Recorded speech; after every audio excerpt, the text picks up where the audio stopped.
Hello friends, welcome to study with Mayank. मैं हूं आपका मयंक और आज ला रहा हूं मैं आपके लिए एनसीईआरटी इकोनॉमिक्स क्लास 12 से आपकी बुक यहां पे चल रही थी माइक्रो इकोनॉमिक्स, और आज इसी का अंतिम चैप्टर है, यानी अध्याय 6वां है यहाँ पर, प्रतिस्पर्धा रहित बाजार। ठीक है, यानी कि हम ये कह सकते हैं कि एकाधिकार का जो सिद्धांत है वो इसमें हमें देखने को मिलेगा। यानी मोनोपोली, जो कंपनियों की मोनोपोली वगैरह होती है वो हम यहाँ पर जानेंगे। ठीक है, यानी किस तरह से कंपनी अपनी एकाधिकार स्थापित करती हैं, किस तरह से एकाधिकार के दौरान अपना व्यापार नियंत्रण करती हैं। ठीक है, तो वो सब बातें इस अध्याय के तहत हम लोग जानेंगे।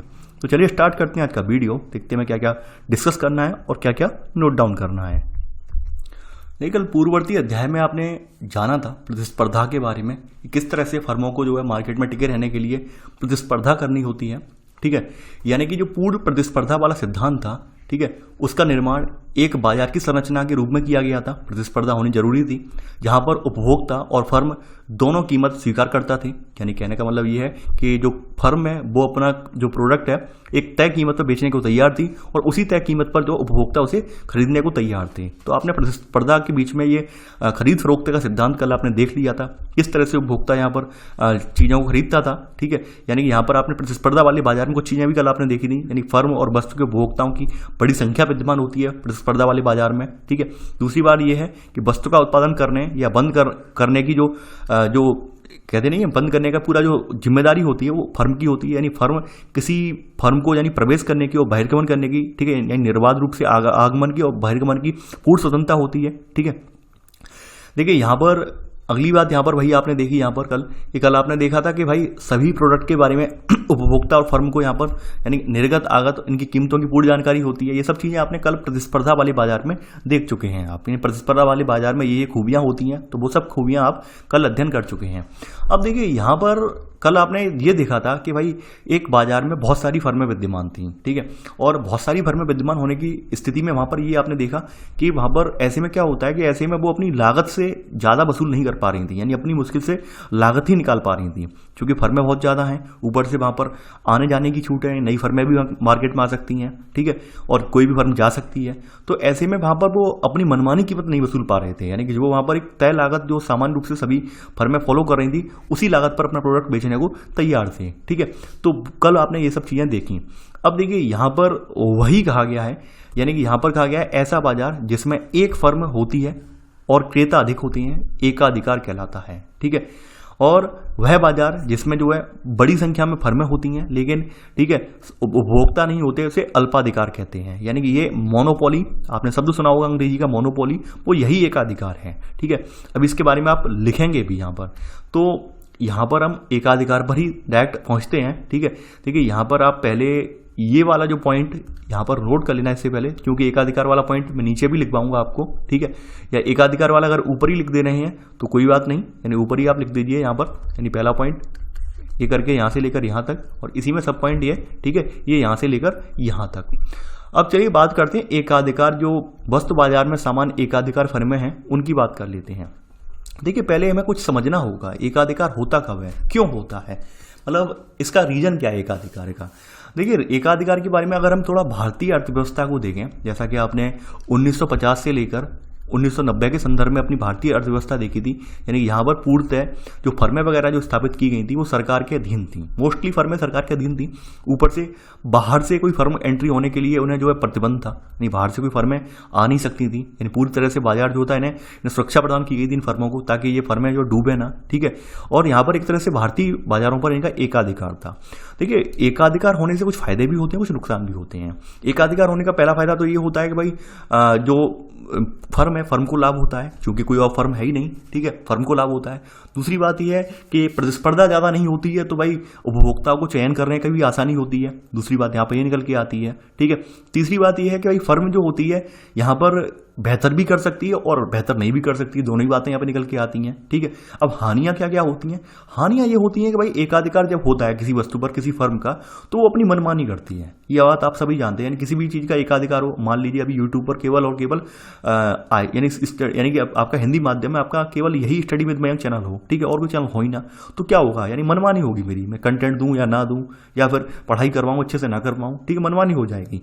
तो एकाधिकार में ये भी हानियां हैं। दूसरी बात प्राइस प्राइसिंग, ठीक है, यानी प्राइसिंग बढ़ा चढ़ा सकते हैं ये लोग, बढ़ा भी सकते हैं, घटा भी सकते हैं। तीसरी बात ये है कि भाई ये अपग्रेड करना नहीं चाहते हैं। एकाधिकार फर्में जो होती हैं वो अपने आप को अपग्रेड करना नहीं चाहती हैं, वो प्रतिस्पर्धा ही नहीं होती है, तो भाई अपने आप को अपग्रेड करेंगे क्यों, यानी जो चला आ रहा है वो बेटर है, ठीक है, वो यही मान के चलती हैं।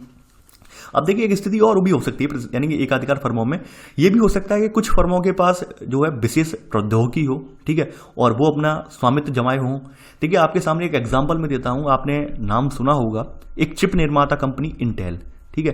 तो इंटेल की काफ़ी वर्षों तक कंप्यूटर के क्षेत्र में, चिप निर्माण के क्षेत्र में जो है एकाधिकार रहा था, मोनोपोली रही थी, क्योंकि उस समय कोई और कंपनी यहाँ पर थी नहीं जिसके पास ये आधुनिक प्रौद्योगिकी होती, ठीक है, इसके जरिए वो चिपों का निर्माण कर पाती। जैसे आपने सुना होगा प्रोसेसर जो है इंटेल का ही प्रोसेसर आज भी वर्ल्ड में जो है वर्ल्ड में सबसे ज़्यादा डिमांड इंटेल प्रोसेसर की होती है। लेकिन इसके पैरेलल में जब AMD उतर गई, ठीक है, यानी AMD कंपनी जब आ गई वो भी चिप निर्माण करती है, चिप निर्माण हार्डवेयर बनाती है, ठीक है, तब कहीं ना कहीं इंटेल को कंप्यूटर पैदा हो गया इंटेल के सामने, हाँ भाई अब AMD हमारे सामने कंप्यूटर है, ठीक है, कड़ी टक्कर देगा, यानी ये भी कंप्यूटर के चिप वगैरह वहाँ के प्रोसेसर वगैरह बनाने लगा, ठीक है।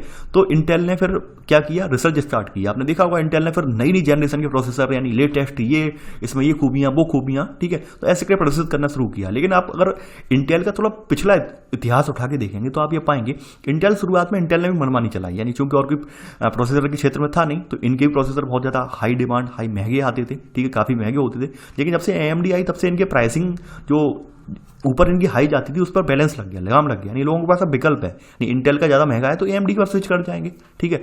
तो ये कुछ एकाधिकार के एग्जाम्पल हैं। तो इंटेल से बेटर एकाधिकार के एग्जाम्पल अभी कोई नहीं है आपके सामने, ठीक है। भारत में अगर एकाधिकार का अभी अगर एग्जाम्पल ले लें, ठीक है, तो अभी तक तो भारतीय रेलवे था, अब चूंकि भारतीय रेलवे में भी आपने देखा होगा 2-3 ट्रेनें जो है प्राइवेट हो गई हैं, 2-3 ट्रेनें जो प्राइवेट उससे चल रही हैं, लेकिन अभी भी बहुत सारी फैसिलिटी जो है अभी भी रेलवे के अधीन ही है, ठीक है। लेकिन अभी रेलवे का पूरी तरह से आपके यहाँ प्राइवेटाइजेशन नहीं हुआ है, पूरी तरह से प्राइवेटाइजेशन हो जाएगा तो वहाँ पर भी उसमें आपके पास चॉइसेस होंगी। अभी क्या आपने देखा होगा कि रेलवे में आपको कोई अव्यवस्था का सामना करना पड़ता है तो आप उसमें बदल ही नहीं सकते, यानी अव्यवस्था है तो है। और अगर आपके सामने बहुत सारी वहाँ पे यानी चॉइसेस होंगी तो क्या होगा, चॉइसेस होंगी तो अपनी मन मर्जी से आप तय कर पाएंगे भाई हमें क्या चाहिए क्या नहीं चाहिए। जैसे आपने एयरलाइंस के साथ हुआ, आपने देखा कि एयरलाइंस जो हमारे यहाँ शुरुआत में थी एक ही एयरलाइंस थी, ठीक है, उसके बाद एक ही एयरलाइंस होने की वजह से क्या होता था भाई एयरलाइंस जो कह रही है वही करना पड़ेगा, जैसा अपना सेवा दे रही है वैसे ही हमें उस सेवा को मानना पड़ेगा। बाद में क्या हुआ, जब प्राइवेटाइजेशन स्टार्ट हुआ और बाहर की फर्मों को यानी वैश्वीकरण के दौर में तमाम फर्मों को एंट्री दी गई तो आपने देखा होगा आपके सामने विकल्प है कि भाई नहीं हम इस फ्लाइट से नहीं जा रहे, हम इस कंपनी की फ्लाइट से जाएंगे, हम इससे नहीं जा रहे इससे जाएंगे, नहीं ये बेटर सुविधाएं दे रहा है, आपके पास चॉइसेस हैं। लेकिन एकाधिकार जब किसी फर्म का होता है तो वहां पर आपको चॉइसेस नहीं मिलती हैं, यही सबसे बड़ी खामी है। देखिए इस चैप्टर में बहुत सारी बातें लिखी हैं, कही गई हैं, लेकिन अमूमन हमने आपसे पहले भी बोला था कि हम आपको मैथमेटिकल रूप से यहाँ पे नहीं पढ़ाएंगे, आपको एक बेसिक कॉन्सेप्ट जो है यानी कि कहना क्या चाह रहा है टॉपिक और हमें अगर मान लीजिए हमारे एग्जाम में आ गया तो हम समझ जाएं, उसके लिए मैंने आपको जो बेसिक जानकारी थी वो यहाँ पर मैंने आपको दे दी है, ठीक है। यानी कि आप हेडिंग डाल लीजिए वस्तु बाजार में सामान्य एकाधिकार, ठीक है। यानी कि यहाँ पर आप जानते हैं कि एक एकाधिकार बाजार संरचना में आवश्यक है कि एक विशेष वस्तु का एकल उत्पादक हो, ठीक है, और उस वस्तु का कोई स्थानापन्न वस्तु नहीं हो, यानी उस वस्तु को रिप्लेस करने वाली कोई और वस्तु ना हो। यानी ऐसा ना हो कि भाई मान लीजिए एक एग्जांपल मैं देता हूँ, रेलवे का किराया बढ़ गया, ठीक है, अब रेलवे का किराया बढ़ गया तो उसे स्थानापन्न करने के लिए क्या है, क्या रोडवेज है, रोडवेज नहीं, बिल्कुल नहीं हो सकती, रोडवेज तो बहुत महंगी पड़ेगी, क्या रोडवेज से रिप्लेस कर सकता है रेलवे को, नहीं कर सकता है रोडवेज, ठीक है। यानी आप सड़क परिवहन के जो साधन है वो क्या रेलवे के किराए को कंप्लीट कर सकते हैं, नहीं कर सकते हैं, एरोप्लेन नहीं कर सकते हैं। यानी रेलवे के पैरेलल में ही रेलवे जैसी कोई अगर एजेंसी होगी, रेलवे जैसी कोई सुविधा होगी वो तो भले कर ले, और वैसे अभी देश में अभी कोई है नहीं, अभी फिलहाल चल रहा है लेकिन अभी भी पूरी तरह सक्सेस नहीं है, ट्रायल ये, यानी कि अपने प्राइवेट ट्रेनें यहाँ पे 2-3 की हैं लेकिन अभी सक्सेस पूरी तरह से नहीं है, ठीक है। तो यहाँ पर वही बात कही गई है कि एक एकाधिकार बाजारी संरचना में आवश्यक है एक वस्तु का एकल उत्पादक हो और उस वस्तु का कोई स्थानापन्न वस्तु नहीं हो, यानी उसे रिप्लेस करने वाली कोई वस्तु ना हो, ठीक है। और इसके लिए एक लंबे समय तक ये वस्तुएं बनाए रखने के लिए क्या है, पर्याप्त प्रतिबंध की आवश्यकता होती है। यानी बिल्कुल सही बात है, यानी आपने देखा कि भारत सरकार ने एक लंबे अरसे तक रेलवे को जो है मोनोपोली रही रेलवे में। अभी आकर थोड़ी जब आप एनडीए सरकार आई, बीजेपी गवर्नमेंट आई, तो बीजेपी गवर्नमेंट ने सोचा कि इसमें एक्सपेरिमेंट किया जाए, ठीक है, कि रेलवे को भी प्राइवेट किया जाए। देखिए प्राइवेट रेलवे होने से उसमें घाटे भी बहुत सारे हैं, ऐसा नहीं है फायदे हैं, घाटे भी बहुत सारे। घाटे ये हैं कि भाई अभी जो आपकी जॉब सिक्योरिटी थी, जॉब सिक्योरिटी नहीं रहेगी अगर प्राइवेट सेक्टर होगा। जैसे आपने देखा अभी कोरोना त्रासदी के दौरान प्राइवेट सेक्टर ठप पड़ गया, गवर्नमेंट सेक्टर अगर आज नहीं होता तो यकीन मानिए आज देश में अभी आपकी जो बेसिक फैसिलिटी है वो मुहैया नहीं हो पाती, ये हकीकत बात है। यानी अगर आपका अभी जो गवर्नमेंट सेक्टर है, गवर्नमेंट हॉस्पिटल्स नहीं होते तो यकीन मानिए प्राइवेट ने तो हाथ खड़े कर दिए, प्राइवेट तो एक भी इलाज नहीं कर रहे हैं, ठीक है। गवर्नमेंट ही सेक्टर्स के एम्प्लॉई हैं, वही मोर्चा संभाले हुए हैं हर जगह, ठीक है। तो कहीं ना कहीं जो है गवर्नमेंट ऑर्गेनाइजेशन, लोग कहते हैं गवर्नमेंट ऑर्गेनाइजेशन भ्रष्ट हैं या फिर ये है, कहीं ना कहीं जब विपदा आती है तो गवर्नमेंट ऑर्गेनाइजेशन ही सामने आती है, क्योंकि यहाँ पर एक निष्ठा होती है लोगों में, ठीक है, हमें करना ही करना है। प्राइवेट वाले तो मैदान छोड़ के भाग जाते हैं, या हर जगह का इतिहास रहा है प्राइवेट वालों के संदर्भ में, ठीक है। तो वही बात है कि भाई हमें एकाधिकार अगर जमाना है तो प्रतिबंध की आवश्यकता होगी, ठीक है। यानी कि हमें किसी अन्य फर्म को बाजार में प्रवेश करने रोकने, ठीक है, तो ये सब हमें होना चाहिए। तो देखिए यहाँ पर इसमें आप यहाँ तक लिख लेना, ठीक है, यानी यहाँ से लेकर यहाँ तक लिख लेना और एकाधिकार का आपका कॉन्सेप्ट जो है क्लियर हो जाएगा, ठीक है। अब यहाँ पर बताया गया है एकाधिकार के परिणाम स्वरूप संतुलन में अंतर की जांच के क्रम में हमें यह कल्पना करनी होगी, ठीक है। मान लीजिए कोई कल्पना यहाँ पे की गई है कि खास करके यह भी आवश्यकता होगी कि वस्तु विशेष की बाजार मांग, ठीक है, की ओर पूर्णतः प्रतिस्पर्धी हो, अर्थात सभी उपभोक्ता कीमत स्वीकार करता हूं, ठीक है। यानी कि एकाधिकार के बाजार में ये तो हो कि भाई वस्तु विशेष जो भी हो, ठीक है, उसकी कीमतें ऐसी हो कि भाई सभी स्वीकार करने वाले हों। जैसे रेलवे की किराया दर है, आपको पता है रेलवे की किराया दर जो है अन्य सभी परिवहन साधनों की तुलना में काफ़ी कम है, ठीक है, तो सभी लोग स्वीकार करते हैं। यानी रेलवे आज भी हमारे लिए यहाँ परिवहन की धुरी बना हुआ है, ठीक है। यानी अगर रेलवे ना हो तो हमारे यहाँ तमाम जो गरीब तबका है वो यात्रा ही नहीं कर पाए, ठीक है। तो कीमतें ऐसी होनी चाहिए एकाधिकार के दौरान भी कि सभी स्वीकार कर पाए। अगर मान लीजिए रेलवे क्या करे भाई, एकाधिकार का फायदा उठाए और कीमतें बढ़ाकर कर दे एरोप्लेन की किराया जितनी, तो क्या रेलवे सक्सेस हो पाएगा? नहीं हो पाएगा, फ्लॉप हो जाएगा, ठीक है। वही बात यहाँ पे कही गई। दूसरी बात कही गई है कि उस वस्तु के उत्पादन में प्रयुक्त आगतों का बाजार यानी इनपुट का बाजार पूर्ति और मांग दोनों पक्षों की ओर से पूर्णतः प्रतिस्पर्धी हो। यानी कि यहाँ पर जो इनपुट्स इसमें लग रहे हैं, इसका जो बाजार हो वो डिमांड और सप्लाई की वजह से, डिमांड और सप्लाई जो भी आ रही है उसमें प्रतिस्पर्धी हो। यानी प्रतिस्पर्धी का मतलब ये है कि भाई यहाँ पर रेलवे में तमाम बहुत सारे ऐसी सेक्टर्स हैं जहाँ पर हमें बाहर से मदद लेनी पड़ती है। रेलवे स्टेशन बनाने हो तो भी हमें बाहर से कुछ ना कुछ चाहिए, कुछ ना कुछ हमें यहाँ पर साधन प्रौद्योगिकी चाहिए, ठीक है। तो वो जो हम लेके आए, वो सब चीज़ें लेके आए, वो हमारी प्रतिस्पर्धी बाजार से लेके आए, क्योंकि प्रतिस्पर्धी बाजार से अगर हम वो भी चीज़ें नहीं लेके आएंगे तो क्या गुणवत्ता मेंटेन हो पाएगी, क्वालिटी मेंटेन हो पाएगी? नहीं हो पाएगी। तो वो बातें यहाँ पर कही गई हैं। यानी एकाधिकार के बाजार में ये चीज़ें तो कम से कम होनी चाहिए एटलीस्ट, ये नहीं माना गया है, ये यानी कल्पना की गई है, ठीक है। नहीं, खास करके एक आवश्यकता नहीं, यानी कल्पना की गई है कि भाई ऐसी ऐसी स्थिति होनी चाहिए, ठीक है। ये मैंने आपको यहाँ पे बता दिया, लिखना नहीं है। देखिए कुछ समझ लीजिए, कुछ चीज़ें लिखनी ज़्यादा जरूरी नहीं है। अब यहाँ पर एक सिद्धांत यहाँ दिया गया, प्रतिस्पर्धी व्यवहार बनाम प्रतिस्पर्धी संरचना, ठीक है। यहाँ पर देखिए प्रतिस्पर्धी बाजार को एक बाजार ऐसे बाजार के रूप में यहाँ पर परिभाषित किया गया है। यानी कि इसे जो परिभाषित किया गया है, यानी यहाँ पर कहा गया है कि यहाँ पर बाजार जो है इसमें उत्पादन का विक्रय जिस कीमत पर होता है उस कीमत को प्रभावित करने में व्यक्तिगत फर्म असमर्थ होती है। प्रतिस्पर्धी बाजार का मतलब यहाँ पर इन्होंने ये दिखाया है कि बाजार में उत्पादन का विक्रय जिस कीमत पर कर रहा होता है, कर रही होती है फर्म, ठीक है, तो वहाँ पर स्मॉल लेवल की फर्म होती है, इन्हें व्यक्तिगत फर्में जो होती हैं इन्हें अफेक्ट करने में असमर्थ होती हैं, ठीक है, प्रभावित करने में असमर्थ होती हैं, क्योंकि व्यक्तिगत फर्म की जो आउटपुट है उनके किसी भी स्तर के लिए कीमत समान रहती है, ठीक है। और यानी कि मैंने कहने का मतलब ये है कि भाई जो व्यक्तिगत फर्में होती हैं, स्मॉल फर्में होती हैं मार्केट प्रतिस्पर्धी मार्केट में, तो क्या होता है स्मॉल फर्म्स में पहली बात तो गुणवत्ता नहीं होती है इतनी ज़्यादा, ठीक है। यानी अपने प्रोडक्ट में उनके में गुणवत्ता नहीं होती। गुणवत्ता ना होने की वजह से वो क्या करती हैं, वो जो उनकी लागत लगती है उस लागत पर ही वो ये सोचती हैं भाई हमें केवल और केवल बैलेंस में बना रहे हैं, यानी हमें घाटा ना हो और हमारा प्रोडक्ट निकल जाए मार्केट में, कैसे भी मार्केट में पकड़ बना लें। तो क्या करती हैं वो मार्केट यानी कि लागत रेट पर ही अपने प्रोडक्ट को निकाल देती हैं, ठीक है। यानी कि यहाँ पर लिखा है इसलिए ऐसी फर्म किसी भी मात्रा का विक्रय कर पाती है जितनी मात्रा की वह दी हुई बाजार कीमत में बेचने को इच्छुक है। यानी कि इसलिए व्यक्तिगत फर्म टिक नहीं पाती इनके आगे, ये बात कहा गया है। अब देखिए यहाँ पर इन्होंने एक एग्जाम्पल लिया है प्रतिस्पर्धी व्यापार और व्यवहार में, एक एग्जाम्पल इन्होंने लिया है कोक और पेप्सी का। कोक और पेप्सी दोनों ही आपके मालूम होगा पेय पदार्थ हैं, ठीक है, बेवरेज में आ जाते हैं, पेय पदार्थ हैं।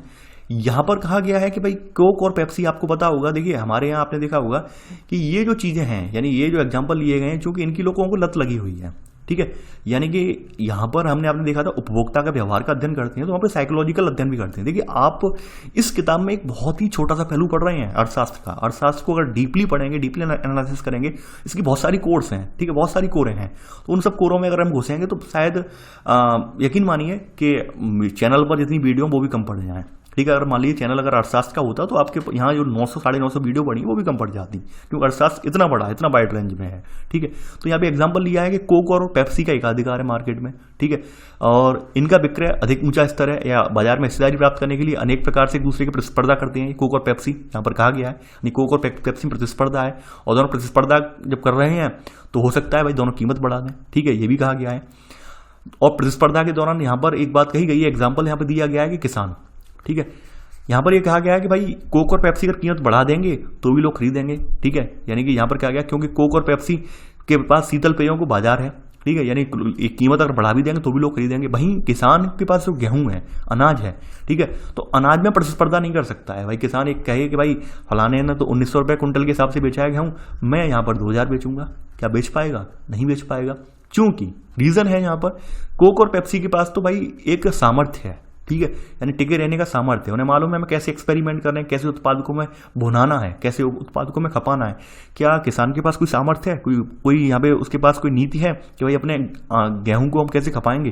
क्योंकि पता है गेहूं जो है बहुत ज़्यादा स्तर पर है। दूसरी बात यह है गेहूं को हम खपा इसलिए नहीं सकते यहाँ पर अपने औने पौने दाम पर, क्योंकि सरकार भी सुरक्षा प्रदान कर रही है, क्योंकि हमारी आधारभूत चीज़ों में आ जाता है गेहूं, तो सरकार भी यहाँ पे एक न्यूनतम समर्थन मूल्य तैयार करती है।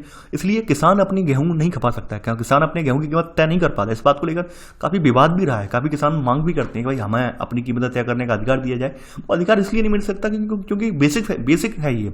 ठीक है, यानी कि गेहूं हमारी जीवन का आधार माना जाता है, यानी अन्न हमारा आधार है। ठीक है, रोटी कपड़ा और मकान हमारी आधारभूत सुविधाएं हैं, तो आधारभूत सुविधाओं को सरकार को नियंत्रण में रखना सरकार की जिम्मेवारी बनता है। ठीक है, इसलिए इनका रेट अपने आप से किसान तय नहीं कर पाता है, ये रीजन है। ठीक है, वहीं कोक और पेप्सी तो आपका क्या है कि भाई कोक और पेप्सी तो एक ऐसी चीजें हैं कि भारी उत्पाद है, और इन्हें कोई व्यक्ति अपनी चॉइस से यहाँ पर लेता है, यानी इसके पास चॉइस है, या तो पी सकता है या छोड़ भी सकता है। ठीक है, तो यहाँ पर इसलिए किसान यहाँ पर अपनी सामर्थ्य नहीं दिखा पाता है।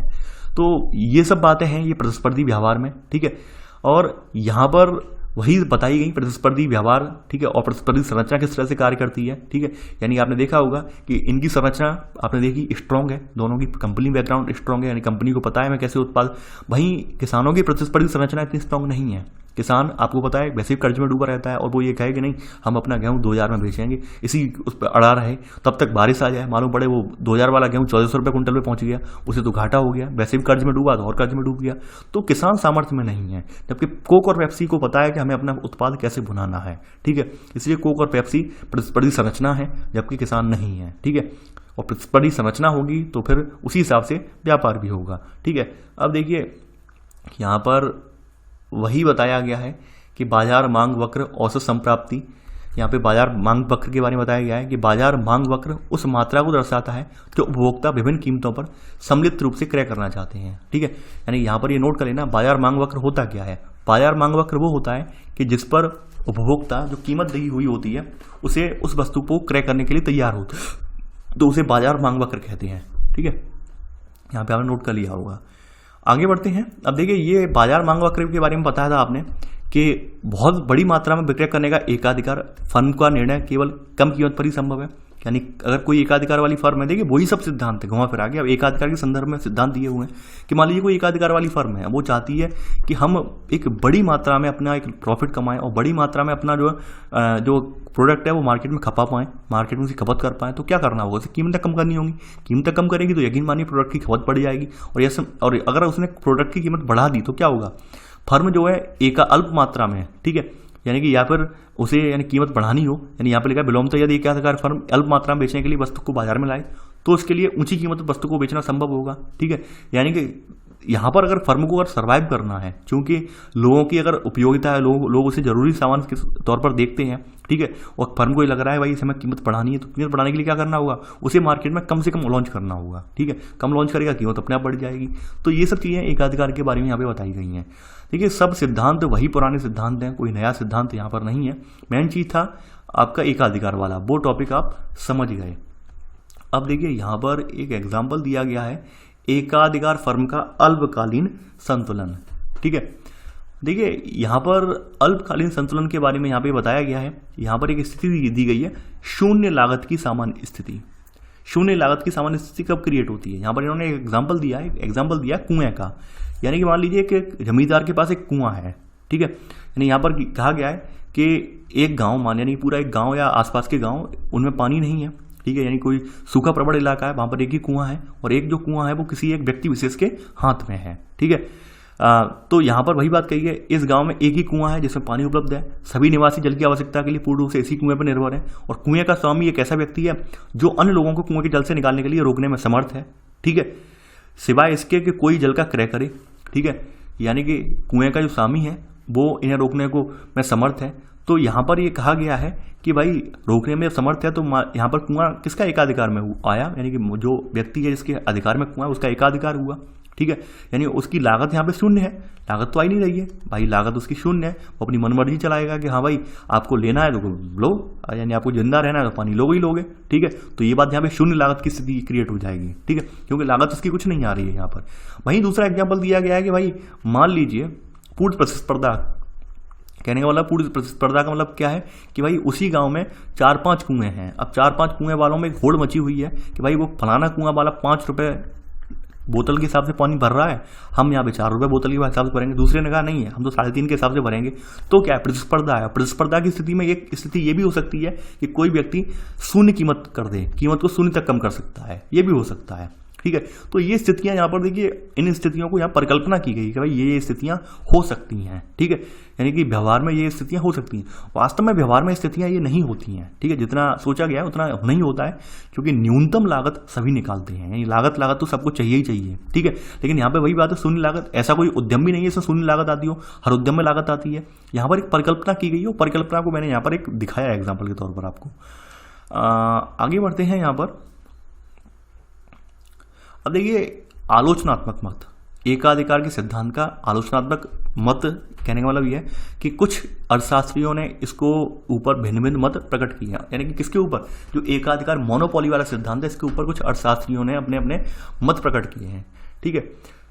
यहाँ पर अर्थशास्त्रियों का पहला कथन तो ये है, ठीक है, आलोचनात्मक मत में इसमें इनका पहला कथन ये है कि यानी इसमें ये कहा गया है, एकाधिकारी व्याख्या जब इन्होंने की है कि इन्होंने ऐसा कुछ भी नहीं है, यानी वास्तविक जगत में यानी कहा गया है यहाँ पर, क्योंकि हर वस्तु का कोई ना कोई स्थानापन्न होता ही है, यानी इन्होंने कहा है कि भाई ऐसा कोई प्रोडक्ट नहीं है संसार में जिसका कोई रिप्लेसमेंट ना हो, यानी संसार में ऐसा कोई प्रोडक्ट ही नहीं है जिसका कोई रिप्लेसमेंट ना हो, रिप्लेसमेंट जरूर है, ठीक है, बस सही समय और सही फर्म के आने की जरूरत है। यहाँ पर इनका मानना ये है, यानी कि इनका कहने का मतलब ये है ऐसी कोई फर्म ही नहीं है जिसका रिप्लेसमेंट ना हो, रिप्लेसमेंट बिल्कुल हो सकता है, ठीक है, यानी कि अगर प्रौद्योगिकी ज्ञान हो लोगों के पास तो रिप्लेसमेंट बिल्कुल है, इनका मानना ये है। देखिए कभी कभी क्या होता है कि कुछ फर्मों का रिप्लेसमेंट हो जाता है, कुछ का आपने देखा हो पेटेंट प्रणाली, देखिए इसमें भी थोड़ा अगर डीपली हम थोड़ा जाएं, मैं आपको एक जनरली बता दूं, पेटेंट प्रणाली जो होती है, तो पेटेंट प्रणाली जब कहीं स्थापित होती है, ठीक है, तो उस समय वहां पर जो है पेटेंट की वजह से फर्में एकाधिकार स्थापित कर पाती हैं, ठीक है, लेकिन कुछ और जब रिसर्च वगैरह इन्वेंशन वगैरह होती है तो उसके जरिए दूसरी फर्म वहां पर मार्केट में आ जाती है। तो लेकिन इनका मानना यही है कि भाई ऐसा कोई उत्पाद ही नहीं है जिसका कोई स्थानापन्न ना हो, स्थानापन्न है ही है, ठीक है। तो यहाँ पर कहा गया है चूंकि अंतिम विश्लेषण में आय की प्राप्ति के लिए सभी वस्तु उत्पादक फर्मों की प्रतिस्पर्धा उपभोक्ताओं पर निर्भर करती है, यानी कि एंड में उपभोक्ता भी कोई वस्तु खरीदनी है, ठीक है, और उत्पादक फर्मों की जो प्रतिस्पर्धा है वो उपभोक्ता निर्भर करती है, यानी उपभोक्ता इच्छुक है खरीदने की या नहीं है, ठीक है। यानी पहला मत साफ साफ अगर सीधे शब्दों में एक है तो यहाँ पर पहला मत इनका ये है अर्थशास्त्रियों का कि कोई हर वस्तु का कोई ना कोई स्थानापन्न होता ही होता है। आप ये पहला पॉइंट इतना लिख लेना, ठीक है, हर वस्तु का कोई ना कोई स्थानापन्न होता ही होता है, इनका मानना ये है, ठीक है। स्थानापन्न होगा ही होगा तो भाई प्रतिस्पर्धा होगी, ठीक है, एकाधिकार नहीं होगा, ठीक है, इनका कहना ये है कुछ अर्थशास्त्रियों का। कुछ अर्थशास्त्री यहाँ पर इस बात पर बल दे रहे हैं, दूसरा तर्क इनका ये आ रहा है यहाँ पर कि शुद्ध एकाधिकारी की स्थिति में भी फर्मों की भी प्रतिस्पर्धा होती है, ठीक है। इसका कारण ये है कि अर्थव्यवस्था कभी स्थिर नहीं होती। हकीकत बात ये है कि भाई शुद्ध एकाधिकार है, शुद्ध एकाधिकार है तो भी प्रतिस्पर्धा होगी, ठीक है, क्योंकि अर्थव्यवस्था आपने देखा होगा फ्लक्चुएट करती रहती है। आपने देखा होगा अभी हमारे यहाँ कोरोना त्रासदी की वजह से हमारी जो ग्रोथ है, इकोनॉमिक ग्रोथ बिल्कुल डाउन चली गई है। कहीं कहीं किसी ने 0.8 का अनुमान लगाया है, किसी ने आर्थिक समृद्धि दर 1.9 का अनुमान लगाया है, किसी ने जो है आर्थिक समृद्धि दर जो है हमारी 1% रहने का अनुमान लगाया है। ऐसे विभिन्न रेटिंग एजेंसियों ने अनुमान लगाया कि भारत की समृद्धि दर इतनी रहेगी सन 2020 में, ये रहेगी वो रहेगी। तो जब इतनी हमारे यहाँ समृद्धि दर इतनी कम हो जाएगी और मान लीजिए हमारे यहाँ आपको ये भी पता होगा कि अभी हमारे यहाँ वित्तीय आपातकाल नहीं लगा है। मान लीजिए वित्तीय आपातकाल लग गया, वित्तीय आपातकाल में सैलरी कट हो जाएगी, सैलरी कम हो जाएंगी। देखिए कुछ केंद्रीय कर्मचारियों का जो डीए वगैरह है वो सरकार ने रोक दिया 1 साल के लिए, ठीक है। मतलब कहीं ना कहीं है तो आपातकाल ही है, मान सकते हैं आपातकाल ही है। वित्तीय संकट भी है, यानी कि गवर्नमेंट जॉब वालों को तो फिर भी सैलरी मिल रही है, प्राइवेट वाले तो बेचारे भूखे बैठे हैं, उन्हें नहीं मिल रही सैलरी, ठीक है। अब भाई ये प्राइवेट वालों के पास, लोगों के पास पैसा ही नहीं होगा। अब आप बाजार में मान लीजिए आपने कह दिया कि नहीं, हम तो बाजार में 100 रुपए से कम का ये सामान नहीं बेचेंगे। अब लोगों के पास जब 6-6 महीने से लोग कोरोना लॉकडाउन में लॉकडाउन होंगे, उनके पास 6-6 महीने से रोजगार नहीं होगा, और एक बड़ी संख्या में, यानी मान लेते हैं हम कि भाई कंपनी के प्रोडक्ट जो मार्केट में खपत होती है उनकी कितनी संख्या है, 20 करोड़ प्रोडक्ट खपत होती है 1 साल में। अब 20 करोड़ में से भाई 100 करोड़ जनसंख्या हमारे यहाँ देश की ऐसी है जिसके पास पैसे ही नहीं है इसे खरीदने के लिए, ठीक है। तो क्या होगा भाई, कंपनी को मजबूरी है कम करना पड़ेगा कीमत कम नहीं करेंगे तो भाई जो उनकी जो पैसा ब्लॉक रहेगा, यानी मार्केट संचालित ही नहीं होगा, यानी उनका जो लागत है लागत भी नहीं निकलेगी। तो कंपनी को मजबूरी में अपना जो प्रतिस्पर्धा की स्थिति यहाँ पर भी क्रिएट हो जाएगी, कंपनी को मजबूरी में अपनी जो कीमतें डाउन करनी पड़ेंगी ताकि उनका प्रोडक्ट जो है लागत तो उन्हें वसूल हो ही जाए। लागत अगर कंपनी भी कहती है नहीं हमें तो लागत भी नहीं चाहिए, तो यकीन मानिए कंपनी बिल्कुल डूब जाएगी, ठीक है। तो ये स्थिति बताई गई भाई। जो अर्थव्यवस्था है कभी एक जैसी नहीं रहती है। मान लीजिए कभी देश में कोई वित्तीय संकट आ गया, उस स्थिति में आपको करनी पड़ेगी कम, ठीक है। तो वो बात यहाँ पे कही गई। सेकंड पॉइंट ये लिख लेना। दूसरा तक यह है कि शुद्ध एकाधिकारी स्थिति में भी फर्मों के बीच प्रतिस्पर्धा होती है। रीजन है अर्थव्यवस्था कभी स्थिर नहीं रहती, ठीक है। यानी इसमें नई वस्तुओं और तकनीकों का आगमन सतत जारी रहता है और एकाधिकार फर्म द्वारा उत्पादित वस्तुओं का निकट स्थानापन्न भी होता है इस अर्थव्यवस्था में, ठीक है। तीसरा मत यहां पर यह कहता है कि एकाधिकार का अस्तित्व समाज के लिए लाभकारी होगा, ठीक है। यानी कि एकाधिकार का अस्तित्व समाज के लिए लाभकारी ये मानते हैं।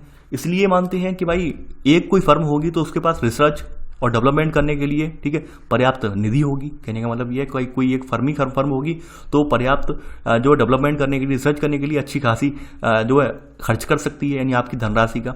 ऐसा एक मत का मानना ये है, ठीक है। तो लिखना एक अन्य मत एकाधिकारी फर्म यहाँ पे लिखता है, ठीक है। यानी इन्होंने माना है एकाधिकार का अस्तित्व समाज के लिए लाभकारी होगा क्योंकि उनके पास अनुसंधान और विकास के कार्य के लिए पर्याप्त निधि होती है, ठीक है। क्योंकि वो पूरी लाइन यहाँ से लेकर यहाँ तक लिख लेना ये, ठीक है। यानी कि यहाँ से एकल मत यहाँ से लेकर यहाँ तक लाइन ये लिख लेना, ठीक है। तो ये 3 मत थे अर्थशास्त्रियों के, लेकिन कुछ और भी यहाँ पर मत हैं। वो मत मैं अभी आपको बता देता हूँ वो मत क्या क्या है। पहला मत यहाँ पर कहा गया है एकाधिकारी प्रतिस्पर्धा, ठीक है। यानी कि यहाँ पर कहा गया है कि कुछ फर्में ऐसी होती हैं जिनके उत्पाद सजातीय होते हैं। सजातीय मतलब एक जैसे होते हैं, और कुछ के मतलब सजाती नहीं होते हैं, ठीक है। अब सजातीय उत्पादों में भी एक दिक्कत ये है कि भाई हर उत्पाद के कुछ ना कुछ विशिष्ट गुण होते हैं। जैसे आपने देखा होगा कि हमारे यहाँ उत्तर भारत में आपने एक बिस्किट का पैकेट है पार्ले जी, शायद भारत का कोई ऐसा बच्चा रहा हो जिसने ये प्रोडक्ट बचपन में ना खाया हो। मैंने भी खाया है, ठीक है, मेरा तो अब भी फेवरेट है ये, ठीक है। तो पार्ले जी जो 5 रुपये वाला बिस्किट आता है वो अब 5 का हो गया है, किसी टाइम पे 2 रुपये का था, ठीक है। किसी टाइम पे वो 2 रुपये का था, यानी कि सबसे छोटा वाला पैकेट उनका 1 रुपये का आता था और ये 2 रुपये का था पैकेट जो बड़ा वाला आता है। अब वो फिर 3 का हुआ, फिर 4 का हुआ, 5 पर पहुंच गया, ठीक है, ऐसे करके।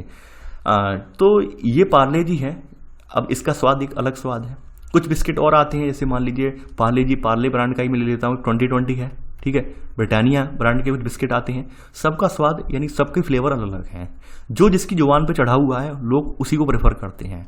मान लीजिए उत्पाद इसकी सप्लाई ना हो पाए या उत्पाद की कीमतें बेतहाशा बढ़ जाएं, तभी बड़ी मुश्किल में उपभोक्ता दूसरे ब्रांड वाला बिस्किट का चयन करेंगे, लेकिन उपभोक्ता सहज से नहीं छोड़ेंगे। इसका मतलब ये है कि भाई यहाँ पर अपने आप कोई फर्म एकाधिकारी प्रवृत्ति बनाए हुए है। यहाँ पर एक ये यहाँ पे बताया गया है, ठीक है। यानी बिस्किट के ब्रांड बहुत ज़्यादा हैं, लेकिन फिर भी आप लोग निष्ठावान बने रहते हैं अपने ब्रांड के प्रति, क्योंकि आपको एक ब्रांड अपने आप जवान पे चढ़ा हुआ होता है कि आपको पसंद है वो, ठीक है, तो आपको वही चाहिए। यानी मैंने ये भी देखा है कि कुछ जगहों पर, जैसे मैंने पार्ले जी के बारे में देखा कि कुछ बच्चों को अगर महंगे से महंगा बिस्किट दे दो, लेकिन वो बिस्किट नहीं खाएंगे। यानी 20 से 25 रुपए का भी बिस्किट उन्हें दे दो, नहीं खाएंगे। उन्हें 5 रुपए वाले पार्ले जी में जो उन्हें सुकून मिलता है वो 20 रुपए वाले बिस्किट पे नहीं मिलता है।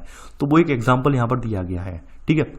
यानी कि यहाँ पर कहा गया एकाधिकारी प्रतिस्पर्धा में कि जिसमें फर्मों की संख्या काफ़ी अधिक होती है और फर्मों का निर्बाध प्रवेश और बहिर्गमन होता है, किंतु उनके द्वारा उत्पादित वस्तुएं सजाती नहीं होती, ऐसी बाजार संरचना को एकाधिकारी प्रतिस्पर्धा कहते हैं। यानी अपने आप में प्रतिस्पर्धा, एकाधिकारी प्रतिस्पर्धा की संज्ञा दी गई है। ठीक है, यानी इनकी जो बनाई हुई चीज़ें सजाती ही नहीं है, सजाती मतलब फ्लेवर में कहीं ना कहीं भिन्न है, तो ये अपने आप में प्रतिस्पर्धा है, इनकी एकाधिकारी प्रतिस्पर्धा है। ठीक है, तो ये यहाँ पर नोट कर लेना इसकी भाषा।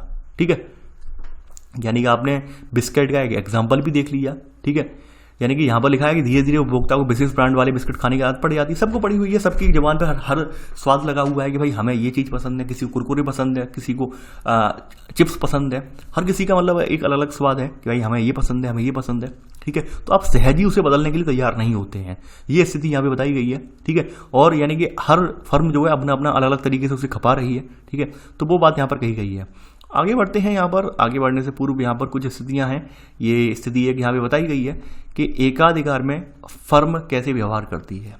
ठीक है, यहाँ पर यानी एकाधिकार जब चल रहा हो फर्मों, यानी एकाधिकार बोल रहा हूँ, अल्प अधिकार, यानी कि अल्प अधिकार का मतलब आप जानते हैं कम अधिकारों में। ठीक है, यानी अल्प अधिकार कब होगा कि मान लीजिए किसी विशेष बाजार में एक से अधिक विक्रेता हो, किंतु विक्रेताओं की संख्या बहुत कम हो, तो उस संरचना को अल्पाधिकार कहते हैं। यानी कि अल्पाधिकार का सिद्धांत ये कहता है कि मान लीजिए बाजार में एक से अधिक विक्रेता हो, ठीक है, लेकिन विक्रेताओं की संख्या है, यानी विक्रेता कौन से संदर्भ में बताया, फर्मों के संदर्भ में विक्रेता बताई है। फर्में बहुत सारी हैं, लेकिन उनके उत्पाद बेचने वाले जो विक्रेता है वो तो दो ही हैं। ठीक है, यानी मान लीजिए ये तो वही बात हुई कि एक नगर में दो के परचूनी की बड़ी बड़ी दुकानें हैं, केवल उससे ज़्यादा दुकानें नहीं हैं। ठीक है, तो ये अल्पाधिकार वाली स्थिति होगी। और अल्पाधिकारी की एक विशेष स्थिति जिसमें केवल दो विक्रेता होते हैं उसे द्वैधिकार के नाम से भी जाना जाता है, ये लिख लेना आप। ठीक है, और यहां पर कहा गया है कि इस बाजार में क्या है कि जो दोनों फर्में हैं इनके जो उत्पाद बेचे जा रहे हैं वो सजाती एक जैसे हैं। ठीक है, और किसी दूसरे फर्म द्वारा उस उत्पाद के स्थान पर उत्पाद का उत्पादन नहीं किया जाता है। ठीक है, ये भी बात यहां पर कही गई है। ठीक है, यानी कि यहां पर दोनों फर्मों के उत्पाद जो है एक जैसे हैं, तो ऐसी स्थिति में क्या होगा, यहाँ पर मान लीजिए एक एग्जाम्पल लिया गया कि यदि द्वै अधिकार के लिए अंतर्गत दो फर्म आकार में समान है, उनमें से एक अपने उत्पादों को दोगुना करने का निर्णय लेती है, बाजार में कुल पूर्ति में भारी वृद्धि होगी, कीमत गिर जाएगी। यानी कि सजाती उत्पाद है, ऐसे में सजाती का मतलब एक जैसे उत्पाद हैं दोनों के। ठीक है, और एक फर्म कहती है भाई हमें सप्लाई और बढ़ानी है, सप्लाई बढ़ाने से क्या होगा, कीमत अपने आप गिर जाएगी, डाउन हो जाएगी। ये बात स्थिति बताई गई है यहाँ पर। ठीक है, तो आप ये वाले यहाँ तक नोट कर लेना। ठीक है, ज़्यादा लोड मत करना क्योंकि इसमें नोट करने से कोई फायदा नहीं है। ठीक है, यानी सिद्धांत वही एप्लीकेबल होगा कि भाई जब खरीदार ज़्यादा होंगे, ठीक है, जब खरीदार ज़्यादा होंगे तो कीमतें बढ़ जाएंगी। ठीक है, खरीदार कम होंगे, सप्लाई ज़्यादा होगी तो कीमतें घट जाएंगी। ठीक है, अब आगे बढ़ते हैं। अब देखिए यहाँ पर एक सिद्धांत आता है, वो सिद्धांत आज भी कारगर है और वो हर जगह कार्य करता है। ठीक है, आपने देखा होगा, अगर मैं बात करूँ यहाँ पर मूल रूप से आपने देखा होगा हर व्यक्ति की एक यूनियन होती है। ठीक है, यानी कि हर संगठन, यानी हर अगर देखें हर समुदाय विशेष की एक यूनियन होता है। ठीक है, आपने सुना होगा यूनियन कैसा होता है, आपने देखा होगा कभी कभी लोग जो है मेडिकल स्टोर वाले डॉक्टर हड़ताल कर देते हैं कि भाई हम इससे कीमत पर कम कीमत पर नहीं बेचेंगे। कभी कभी फलानी जगह वाले हड़ताल करते हैं, कभी कभी सब्जी मंडी वाले, यानी हर किसी का एक अपना यूनियन है। वो अपना यूनियन बना लेते हैं, भाई हमें टमाटर जो बाजार में बेचना है, यानी टोमेटो में बेचना है, वो 20 रुपये से कम बेचना ही नहीं है। सबने यूनियन बना लिया। तो बाजार में भी स्थिति यही है। ठीक है, यानी एकाधिकार कोई नहीं है, क्योंकि सभी फर्मों को लगता है कि लागत पर अगर हम बेचेंगे तो प्रॉफिट क्या होगा, इसलिए एक न्यूनतम कीमत जिस पर सभी समर्थित हो जाते हैं उसे वो तय कर लेती हैं फर्में आपस में मिलकर। ठीक है, ताकि सभी को फायदा मिल सके। ठीक है, अब मान लीजिए कंपटीशन बना रहेगा मार्केट में, क्या होगा, तो कंपनियों के लिए घाटा होगा। कंपनियां अपने आप को बचाने की मुहिम छेड़ देंगी, तो उस बचाने की मुहिम में कंपनियां करती हैं भाई हमारा भी घाटा ना हो, सामने वाले का भी घाटा ना हो, आप भी थोड़ा थोड़ा कमाओ, हम भी थोड़ा थोड़ा कमाएं, साठ-गांठ कर लेते हैं। साफ साफ लिखा हुआ वर्ड है यहाँ पे, एक दूसरे के साथ साठ-गांठ कर लेते हैं, झंझट खत्म हो जाएगी। ठीक है, तो यहाँ पर ये अवस्था जो है इसे कार्टेल की संज्ञा दी, कार्टेल बना लेती हैं। ठीक है, ये संगठन यानी कि एक तरह से साठ-गांठ वाली प्रवृत्ति बना लेती हैं। ठीक है, तो यहाँ पर आप इसमें नोट करके लिख लेना, नोट करके लिखना कि फर्म अपने सामूहिक लाभों को अधिकतम करने के लिए एक दूसरे के साथ साठगांठ बनाने का निर्णय ले सकती हैं, और ऐसी अवस्था में फर्में एक कार्टेल बना लेती हैं जो एकाधिकार की बात काम करता है। ठीक है, यानी अपने एक समूह या संगठन बना लिया और ऐसे करके एकाधिकार हो गया। यानी कि अब मान लीजिए सब्जी वालों ने सबने एकाधिकार बना लिया कि 20 रुपये का टमाटर बेचना ही बेचना है, 20 से कम नहीं बेचेंगे। तो भाई अगर आपकी गरज पड़ेगी तो आप 50 बार खरीदोगे टमाटर। ठीक है, नहीं बढ़ेगी तो नहीं खरीदोगे, तो आपकी मजबूरी है कि भाई सभी जो आपके विक्रेता हैं सबने कह दिया 20 से कम तुम देंगे ही नहीं, तो ये साठगांठ चलती है। ठीक है, इन सभी फर्में कहीं ना कहीं आपस में अपने आप को वजूद को बचाए रखने के लिए, प्रॉफिट अधिकतम कमाने के लिए साठगांठ बना लेती हैं कि भाई हम अपने उत्पाद इससे कम नहीं बेचेंगे। ठीक है, तो ये कार्टेल वाली प्रवृत्ति बोली जाती है। ठीक है, तो यहाँ पे लिखा गया है उद्योग द्वारा सामूहिक पूर्ति की मात्रा और उसकी कीमत वही होती है जो एक अकेले एक अधिकारी द्वारा की जाती है। ठीक है, यानी सबकी लगभग जब साठगांठ होती है तो यहाँ पे कीमत भी वही होगी जो सब मिलकर तय करेंगे। यानी कि मान लीजिए कोलगेट और पेप्सोडेंट वाले आ गए और उन्होंने कह दिया कि भाई हम 50 ग्राम का जो हमारा पेस्ट टूथपेस्ट वाला पैक है वो हम 20 रुपये का बेचेंगे, 20 से कम नहीं बेचेंगे। ठीक है, दोनों राजी हो गए। अब 20 रुपये का कोलगेट वाला भी बिक रहा है 50 ग्राम का, ठीक है, और 20 रुपये का ही क्या बिक रहा है, पेप्सोडेंट वाला भी बिक रहा है। अब कस्टमर के पास चॉइस है, या तो वो 50 ग्राम वाला यानी कि या तो कोलगेट ले ले या पेप्सोडेंट ले ले। ठीक है, ऐसे में क्या है भाई, जो कंपनियां हैं कंपनी को भी बची रहेंगी, कंपनी अपनी अपनी स्थिति बचा के रखेंगी। ठीक है, यानी कंपनियां जो है घाटे में नहीं जाएंगी और उनका प्रोडक्ट भी खपत होती रहेगी, प्रोडक्ट की। दोनों स्थितियां यहाँ पर हैं। नोट 2 में लिखेंगे। ठीक है, नोट 2 में ये भी स्थिति हो सकती है कि भाई कि कंपनियां प्रतिस्पर्धा के लिए तैयार हो जाएं कि भाई एक फर्में एक दूसरे से प्रतिस्पर्धा करने का निर्णय ले सकती हैं। तो इस प्रकार क्या करेंगे जो है, इस प्रकार एक फर्म अपनी कीमत को अन्य फर्मों से थोड़ा कम कर सकती है। ठीक है, ग्राहकों को आकर्षित करने के लिए। तो इस प्रकार क्या होता है, बाजार में कीमत गिरती रहती है जब तक फर्में एक दूसरे की कीमतों को अंडरकट करती हैं। अंडरकट का मतलब ये है कि एक ने कह दिया कि हम भाई 20 रुपये में बेचेंगे, दूसरे ने कह दिया नहीं हम तो 19 में बेचेंगे, फिर से अंडरकट वाली माहौल आया, एक ने कहा 17 में बेचेंगे हम यही उत्पाद।